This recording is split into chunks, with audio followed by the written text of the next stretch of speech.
Namo Vaha.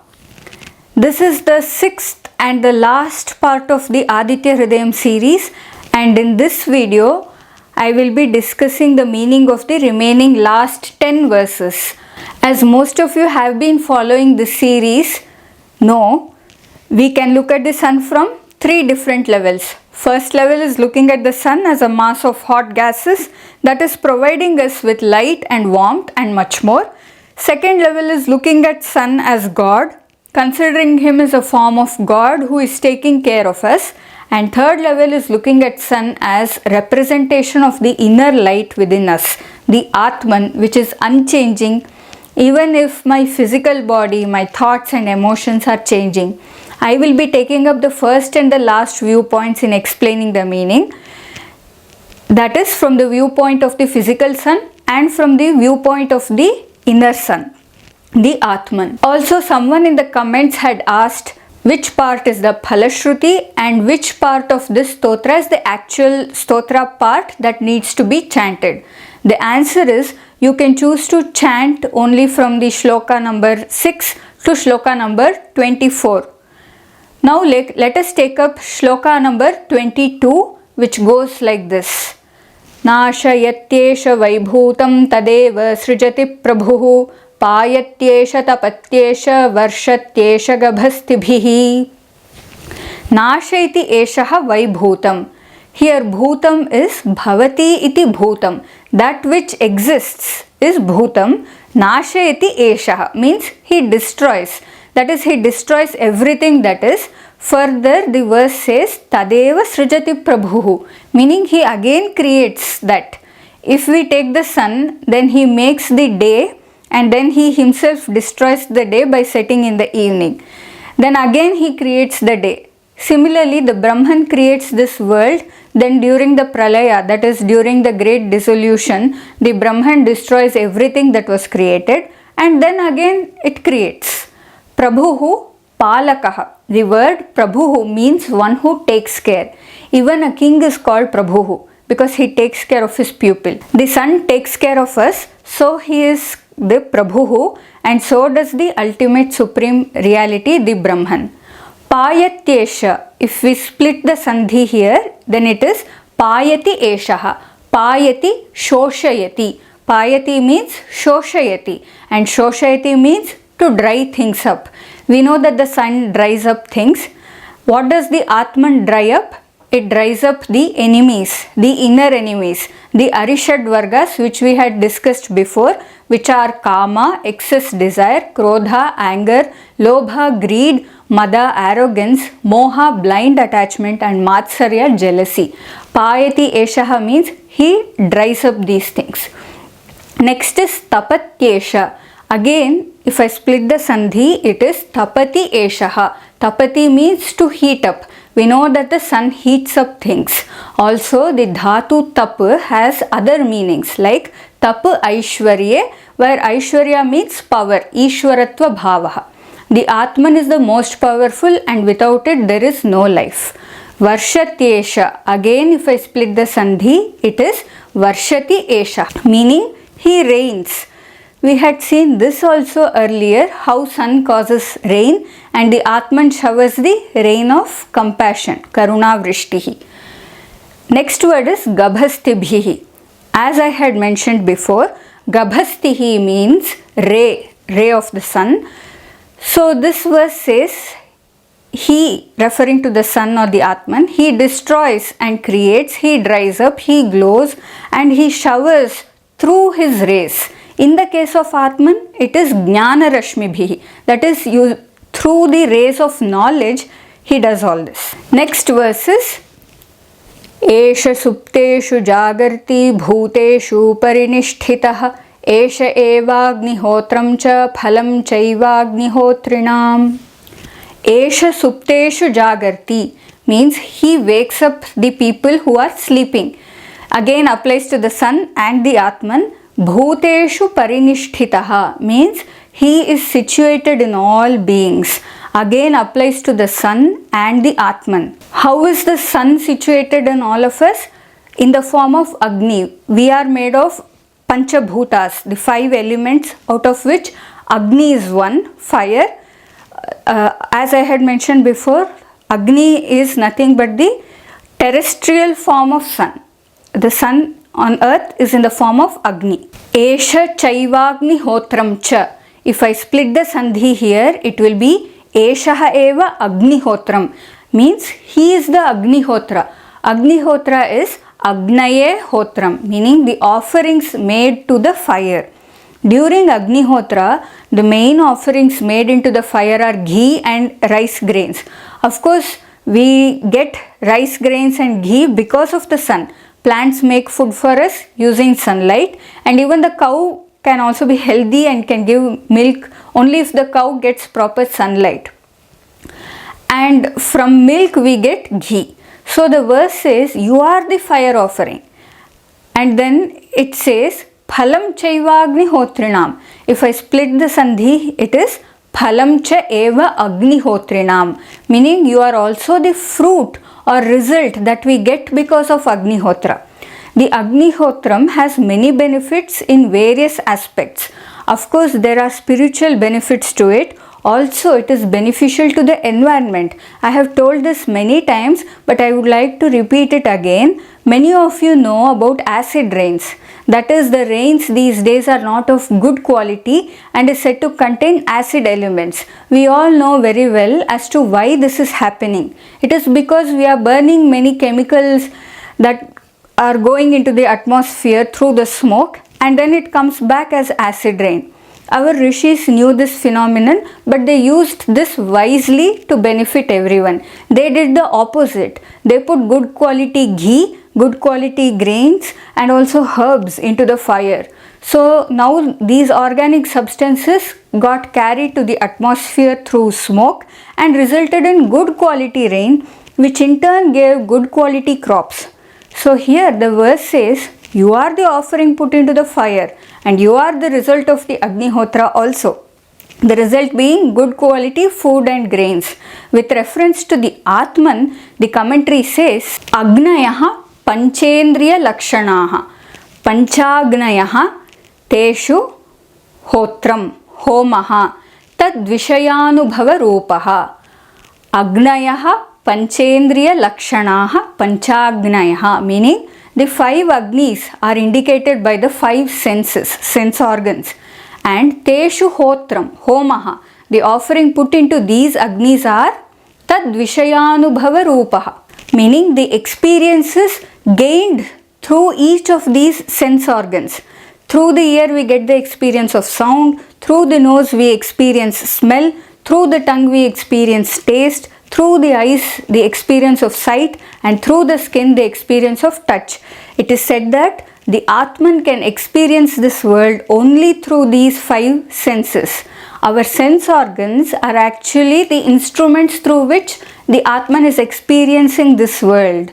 So the commentary says that these 5 sense organs are the sacred fires, Panchagnayaha, and the experiences coming through them are the offerings into the fire. This is how we are actually worshipping the Atman, and this internal yajna is continuously happening with or without our knowledge. Here the offering is in the form of experiences received through the senses, and phalam or the result is the expression of the Atman. The Atman can express itself through the senses. So again the sentence Esha Evagni Cha Phalam Chaivagni Hotrinam applies to both the sun and the Atman.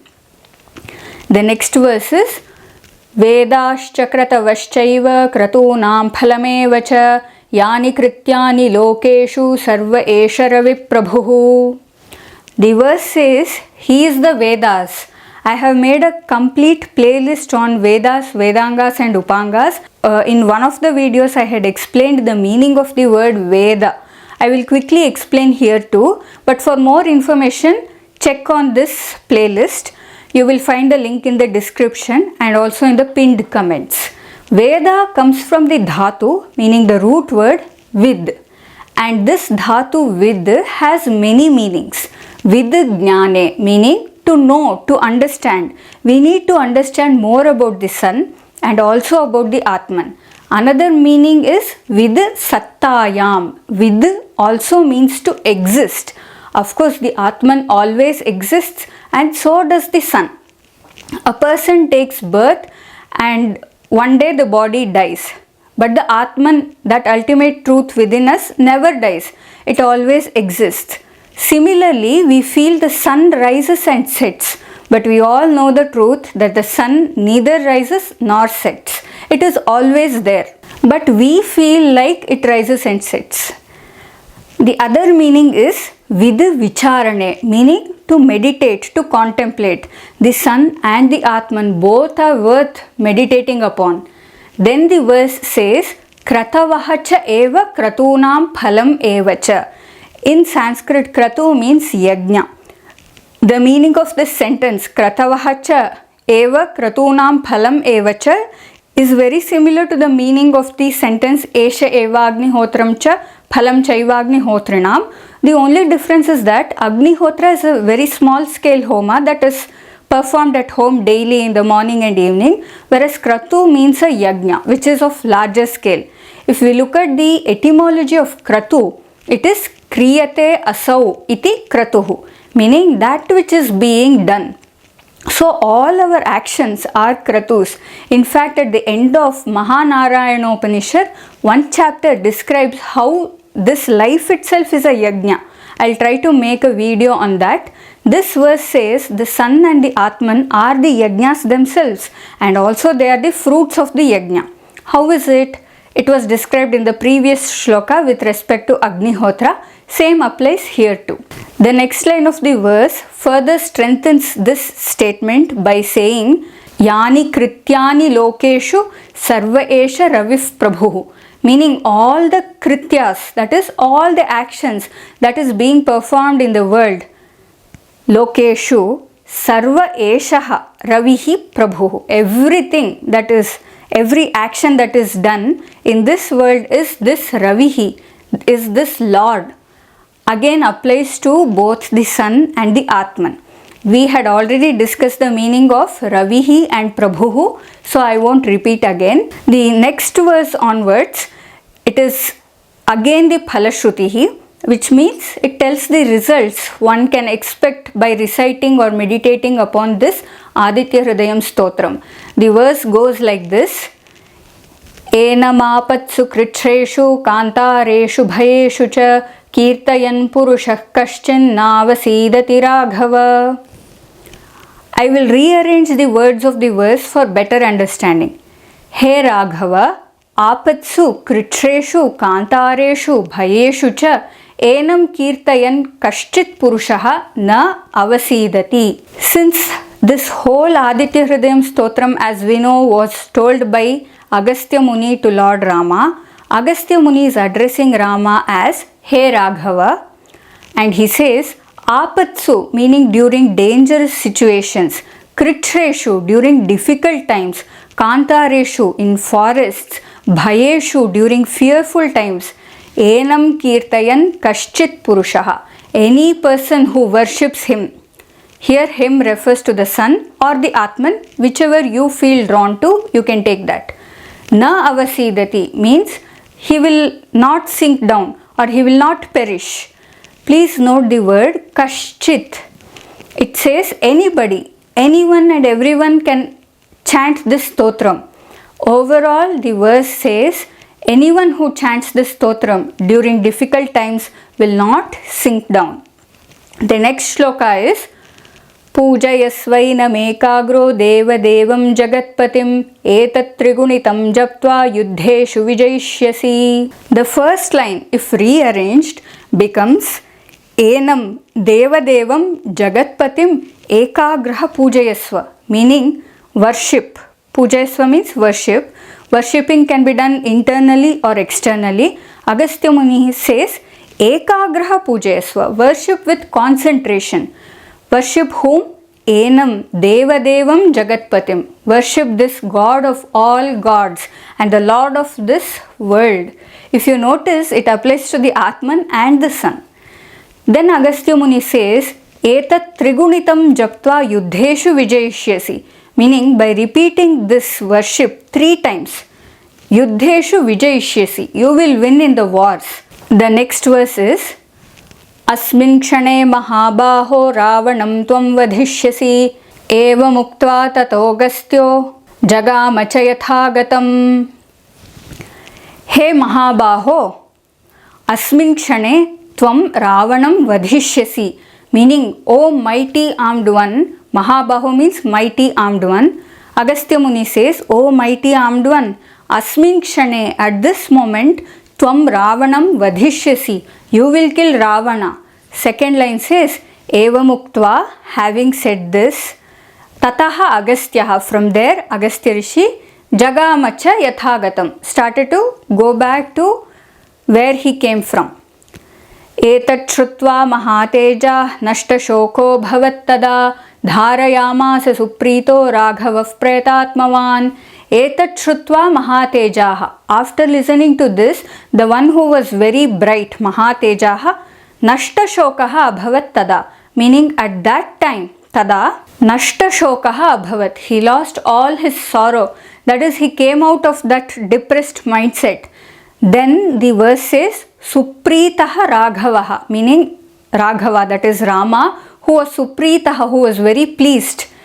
He was pleased with the initiation of Aditya Hrudayam Stotram that he received from Agastya Muni. Prayatatmavan, meaning one who is well prepared and also calm.